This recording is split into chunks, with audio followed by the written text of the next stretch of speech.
Hello and welcome to a very special program. Group Captain Shubhanshu Shukla, the Indian Air Force pilot, is set to become the second Indian in space, launching on the 10th of June aboard Axiom Mission 4 to the International Space Station. He'll conduct experiments on superfood growth and skeletal muscle function during his 14-day mission, advancing India's space ambitions. Now, this historic flight, a NASA-ISRO collaboration, marks India's return to human spaceflight after 41 years, inspiring a billion dreams. Joining us now, the designated commander of the Axiom mission, among the most experienced astronauts anywhere. Dr. Peggy Annette is a former NASA astronaut and a director of human spaceflight at Axiom. She's here with us. Thanks very much.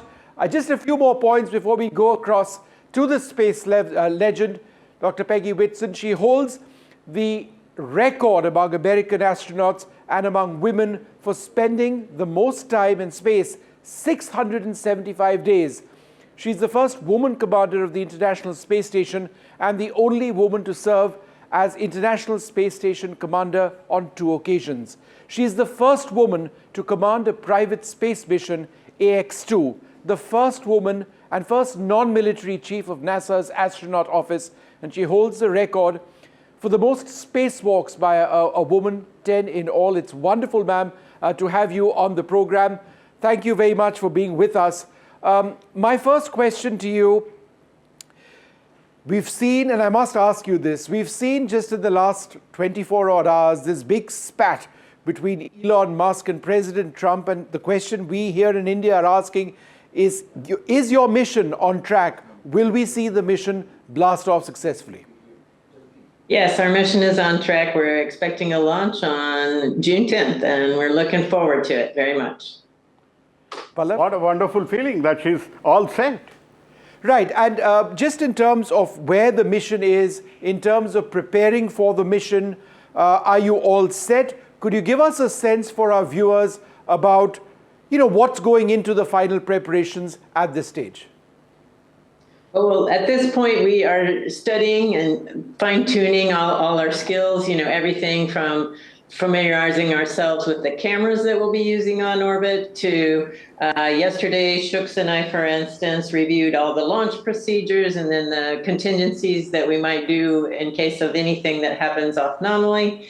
And we reviewed the stowage. We have to unpack the Dragon as soon as we get there to get all our science hardware and experiments off and onto the space station where we'll conduct those experiments. So it's a very intricate choreography of that. So we've practiced it many times, some in virtual reality and just some repetition just to make sure that we're all highly aware of everything that we're going to be doing, especially in the first few days, because we want to be very efficient as we get started in space. Commander Peggy, thanks a lot for joining us. It's wonderful to be able to speak to you. And we've spoken earlier as well. You're a legend. It's so many days behind you in space. Do you still get butterflies in your stomach as we come close to a rocket launch? You sit on so much fuel on top of a rocket. I always feel so much excitement on the day of launch. That doesn't mean I don't understand the risks. I think I accept the risk well in advance of the mission.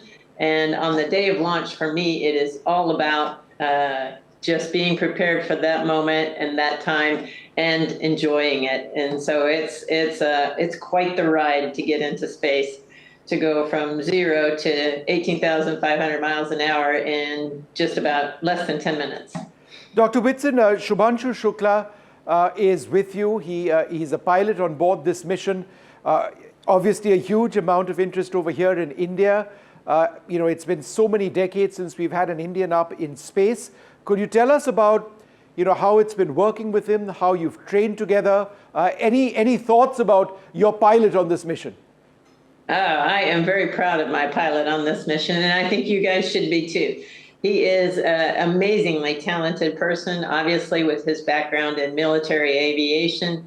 He's come in and embraced understanding all the Dragon systems, and he's a systems expert on everything about the Dragon, everything from the comm systems to the guidance and navigation. He is extremely knowledgeable, and on top of that, he has been learning the experiments that he will be conducting on board the International Space Station, and I know he's going to be extremely competent just because of his natural style. But what's most fun about Shubhanshu, Shuks we call him, is that he has a fantastic sense of humor, and I really enjoy how he fits into the team. He helps and assists the other crew members as well, so he's obviously a natural leader. And it works out phenomenally well. I'm very comfortable with the idea of flying in space with Shooks. Dr. Peggy, you're flying with 3 rookie astronauts. Have you trained them well? Have they listened to you? Have they been able to give you exactly what you want in this 14-day mission? Yes, it's really actually a lot of fun to train new guys. I find it an honor to be able to share my stories, share my experience, and help them be successful in this mission. Each one of them has very different objectives, but the fun part of flying with 3 rookies is I get to experience that first time all over again with the crew.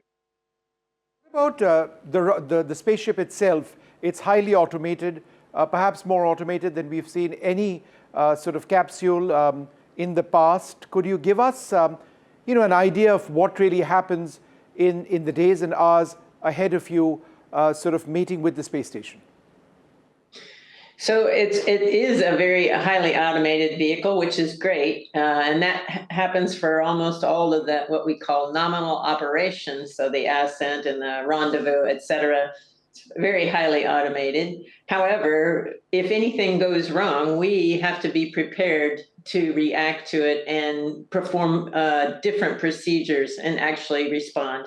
So it does require a substantial amount of knowledge and practice to be good at those scenarios that are less than nominal, that are those off-nominal situations, we call them.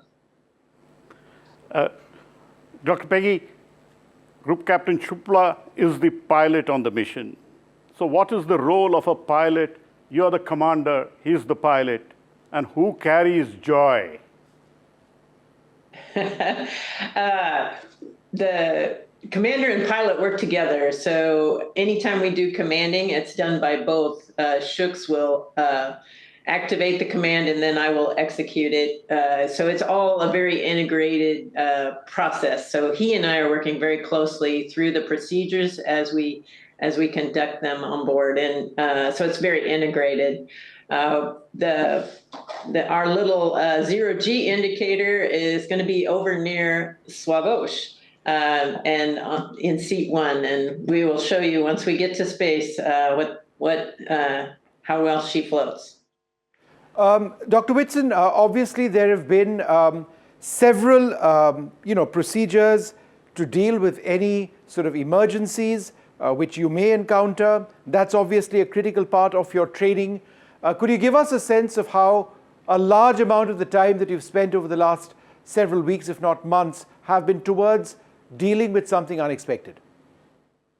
Actually, we spend a considerable amount of time. We have to train on the NASA emergency procedures as well as the SpaceX emergency procedures. And, there's emergency procedures, and then there's just off-nominal procedures. And we have to be prepared to do those in any situation that might come up in our flight. Obviously, we hope that we'll have a completely nominal mission where everything goes as perfectly planned. But we have to be ready in case it isn't nominal.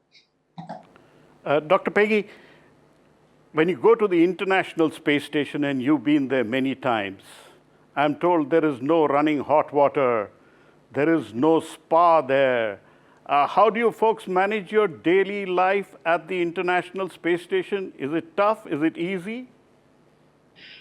It is a little bit of a camping trip, but we do have towels, wet towels that we can use every day to clean ourselves, and we have enough resources from food and water perspectives that we can provide for ourselves, and so it isn't like going to some ultra rich hotel spa or whatever. It is very much a bit of a camping trip, but it's a lot of fun, and it's I think the most special part about the team that we are joining on board this International Space Station and the Axiom-4 team, is that being able to integrate with them and become one big team. So I'm looking forward to that. But, with 7 crew members already on board the International Space Station and with the 4 of you on board, would the space station be rather crowded? Well, I always try and remind people it's 15, I would call school bus size modules, various sizes connected together. That's the internal volume that we live and work in. So there are 4 full up laboratories. We have one area that is for the toilet and our exercise hardware and a lot of the life support systems hardware. And so the modules kind of each have their different functions. And so there's actually a lot more space than you think. But obviously, by increasing the crew size by 4, it will be a challenge for us to all integrate and work together. But we're looking forward to that challenge. And I know the crew on orbit is very excited to have us there. And we're going to try and be the best guests that we can be while we're there. Dr. Peggy, we have only one Earth which is inhabitable. And you've been to the International Space Station for so many months and more than a year. And this is a question I ask all astronauts. Have you looked for extraterrestrial life when you look out of the cupola there? And have you found any? Well, I haven't seen any with my own eyes, but what I have seen is just billions and billions of stars. And this is just our little galaxy, and there's billions and billions of galaxies. And I know there has to be other life out there because it is so expansive.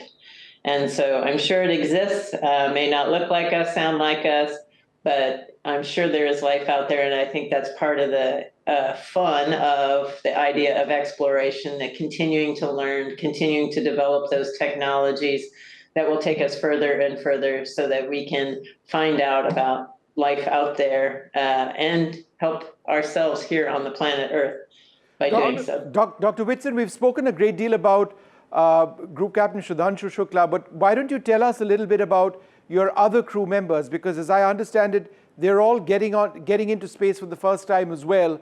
And it's obviously your job to ensure that the team gels. People from different parts of the world, tell us how it's all worked out. It's really been a great experience. We have Tibor Kapu from Hungary and Sławomir Uznanski-Wisniewski. We call him Swab for short for obvious reasons. And then, of course, Shuks as well. So we have these 3 rookies, and I love building teams. That's one of my personal objectives and what excites me about continuing to go into space is being able to take a group of people with different objectives and pull them together into a team. And I really feel that I've done a good job, not just to pat myself on the back, but this crew is very cohesive. They bonded. There is a whole lot of laughter among the guys, and it just makes my heart sing. Dr. Peggy, 2 questions quickly to you. One very simple one. How does India look like from space? Oh, it's all of planet Earth is beautiful. India is special as well, and the surrounding waters. It's relatively easy to pick out India because of the geography. I'm looking forward to seeing it again, especially with Shuks. Dr. Peggy, one quick more question to you. You're flying up from pad 39A, the legendary pad from which Neil Armstrong went to the moon. Who is your role model? Actually, it's funny you asked. Neil Armstrong and Buzz Aldrin were the first men that walked on the moon, and it was when I was 9 years old. And that was my inspiration for wanting to become an astronaut. So I think it's very fitting that we are flying from 39A. My first shuttle flight was also from 39A, so I'm very attached to the launch pad. Dr. Whitson, associated with spaceflight is, the way it's changed. The entire business of spaceflight has changed. NASA was dominant. It still perhaps is, but then there's private spaceflight as well. And you've seen all of that. You've seen NASA in its, and you've seen private spaceflight. There's so much of a buzz on Elon Musk. There are others as well. How do you see this entire functioning of legacy organizations like NASA and private players? How do you see them working together? Well, I think that's the great part of being in the space programs right now. There's so many opportunities in so many areas. Space is really changing. It isn't just government-led agencies. And I think the future includes international collaboration. As we've seen, it's worked very well on the International Space Station, but we've got to expand even beyond that to include new partnerships with commercial agencies, which is what we are seeing. And I think that is going to really expand exponentially how fast we continue to explore space. And I'm really looking forward to being a part of it. That's what drew me to Axiom Space, was the idea of actually using a space station for manufacturing actual products that could be beneficial on Earth. I know you might have heard about one of our experiments on board the space station, where I'm most looking forward to is testing a drug that fights breast cancer and see if we can stop the replication of the cancer cells. And I'm very excited to see the outcome of that research. A quick message that I must ask you. There are so many people, young Indians over here where we are reporting from, where we are interviewing you from, who are looking at this interview, deeply enthused, for example, about the Indian Space Research Organization and our own program, but certainly about your mission as well. What is your message to young minds who may be watching this and wondering, is there a real future for me in space, whether it's research, studying, science, or perhaps being part of missions like what you're part of? What's your message to young minds watching this program?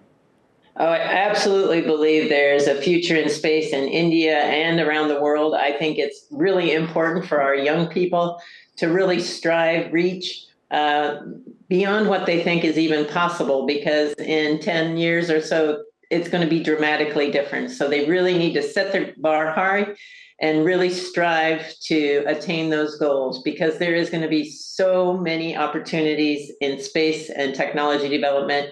And I really, really would encourage all of them to go out there and help us explore. Dr. Peggy, in our Prime Minister Narendra Modi, we have a person who's very fond of space. Do you have a message for India's Prime Minister, who has actually set a goal till 2047 when India wants to land an Indian on the moon? And with Group Captain Shubhanshu Shukla, you are laying the first steps for India's Gaganyaan. Well, I really do believe we are helping India's space program by having somebody like Shubhanshu get this experience. I think it will be something that he can tie in and build into the future. I think for the Prime Minister, it's important to really get the word out about this mission and the future of the Indian space program. I think it's important for him to encourage industry and technology as a result of this, to try and expand even more on the capabilities, because as I said before, I believe that the integration of commercial and government space is going to be where the future leads us. Dr. Whitson, one of the most fascinating aspects about the Indian space program is the model that they use of frugality. For example, our Mangalyaan program, which was an orbiter of Mars, where we had to slingshot that orbiter, which ended up taking incredible images of Mars. That entire mission cost less than a Hollywood production. I mean, space is incredibly expensive if you really want to go to deep space. But is there something to be said about frugal models of engineering which work? There's nothing wrong with being frugal about how you get into space. And I think that innovation, that collaboration between government and commercial entities can drive that kind of innovation and drive prices down. It is expensive, but if we don't keep pushing the commercial side to drive the prices down, it's going to stay expensive. So I look forward to expanding that technology beyond where it is now for industry, and having everyone pursue those objectives and goals. Dr. Whitson, we're talking about the International Space Station, but there is a lot of talk about a base on the moon, and then Elon Musk, for example, is incredibly excited about getting to Mars. So I'm going to ask you to crystal gaze. Give us a sense of what human space flight is going to look like, let's say, 10 years from now. Well, I hope that in 10 years we have a commercial low Earth orbit entities, multiple entities for space stations, and those space stations will continue to develop technologies that will be used in further deep space exploration. I hope that in 10 years we also have a lunar base where we're testing facilities and capabilities, potentially with regolith and other things, trying to develop plans and detailed ways that we can effectively colonize Mars as well. So I'm really excited about the future, and I hope all the young people in India are as well. Dr. Peggy, this time you're using a reused Falcon 9 rocket and a spanking new Dragon. Yes. Does that worry you that there is a spanking new Dragon which has never been used? And maybe you can give us the name which you are likely to name the new Dragon capsule. Well, the Dragons, this is the fourth capsule, and they have a lot of experience at SpaceX at developing these capsules. They fine-tuned them along the way, and so I have no issues, no concerns with going up in a new vehicle. I'm going to keep the name secret. I told you I was going to tell you once we get to orbit, so you'll have to wait and listen in for the name. And, the Falcon 9s have been reused many, many times successfully. And so I have no concerns at all. Well, it is an exciting mission, and, it's just so inspiring to speak to you as someone who has done so much in helping us learn about space. And we hope this mission works out well. We're absolutely certain it will. Good luck, and thank you so much for speaking to NDTV. Thanks a lot. Oh, thank you so much for the chance to talk about Shubhanshu and the Axiom-4 mission, plus your future explorers that you're inspiring right now. Thank you very much, ma'am. Thank you. Thank you.